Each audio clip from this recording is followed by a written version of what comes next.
LPDP itu adalah investasi publik, bukannya sedekah, bukannya charity.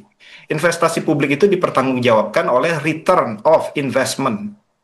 Nah, framing seperti itu jarang terlihat, membuat masyarakat terbelah gitu dong.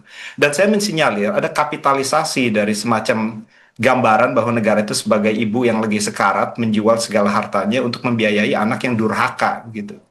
Itu yang di framing. Nah, orang tuh salah kaprah melihat bahwa lulusan S3 itu dianggap sebagai ratu adil. Dia pulang ke Indonesia bisa menghasilkan impact.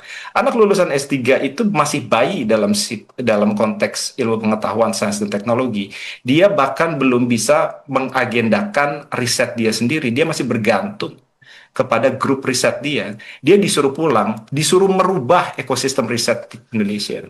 Apa motivasinya untuk menetap di sana sehingga tidak ingin balik ke Indonesia? Kan tidak harus yang menggunakan LPDP bisa balik ke Indonesia atau harus balik ke Indonesia. Saya Motivasinya ingin apa? balik. Saya harus balik ke Indonesia. Saya harus mulai dari semacam asisten ahli dulu. Pemerintah juga harus introspeksi diri ya. Barangkali ketimbang merekrut misalnya juru bicara presiden, kantor staf yang sebagainya yang belum jelas pendidikannya barangkali ada. Kenapa tidak mereka-mereka yang 4.000 orang tadi yang udah jelas Oke, dibiayai oleh negara lalu kemudian dimanfaatkan. Kamu ilmunya apa nih? Kamu oke, tentang gizi, sekarang lagi ada MBG. Mereka yang oke. dimanfaatkan, yang bekerja di sana. Itu Mas maksud Bagus, saya. Mas Bagus silakan. saya chip in ya sedikit ya. Untuk orang yang bergelut di dunia fisika engineering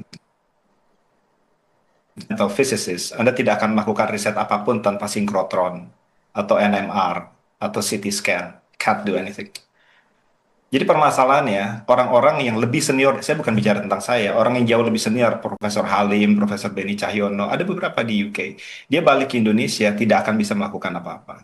Anda bicara tentang berkontribusi di dalam Indonesia. Kontribusi yang mereka lakukan di luar negeri, itu jauh lebih besar dari ketika mereka berada di Indonesia. Saya kasih contoh yang konkret. Ketika dia memenangkan dana hibah, dia itu memenangkan dana hibah dari UK, bukan dari Indonesia. Dia bawa uangnya untuk mendidik menjadi supervisor mahasiswa doktor di Indonesia. Dia bisa membiayai orang-orang Indonesia untuk pergi ke sana. Dia bisa menggunakan fasilitas universitasnya, Warwick, Imperial, Durham, untuk membiayai orang Indonesia. Negara-negara yang maju itu menggunakan diaspora mereka sebagai anchor. Dari situlah pengaruh negara itu diberikan. Di Nottingham, itu saya dan atasnya pendidikan pada waktu itu membuat kelas bahasa Indonesia. Kalau tidak ada COVID, maka Nottingham adalah Universitas Russell Group pertama yang menawarkan kelas bahasa Indonesia di luar SOAS. Dan Cina itu membangun Confucius Institute. Jerman itu membangun Goethe Institute. France itu membangun Alliance Francaise. Tujuannya adalah untuk memberikan pengaruh. Dia memberikan anchor di situ, didukung habis-habisan supaya isu negaranya itu menjadi agenda utama di host institution. We have to think like that. Itu namanya diplomasi sains seperti itu. Dan negara-negara yang lain memaksimalkan itu. Kita saja yang tidak punya. Nggak ada Garuda Institute atau apa di Indonesia di situ. Yang ada adalah diaspora-diaspora yang walaupun tidak diberikan insentif, bekerja mati-matian untuk mempengaruhi agar institusinya bisa melirik Indonesia sebagai negara partner riset.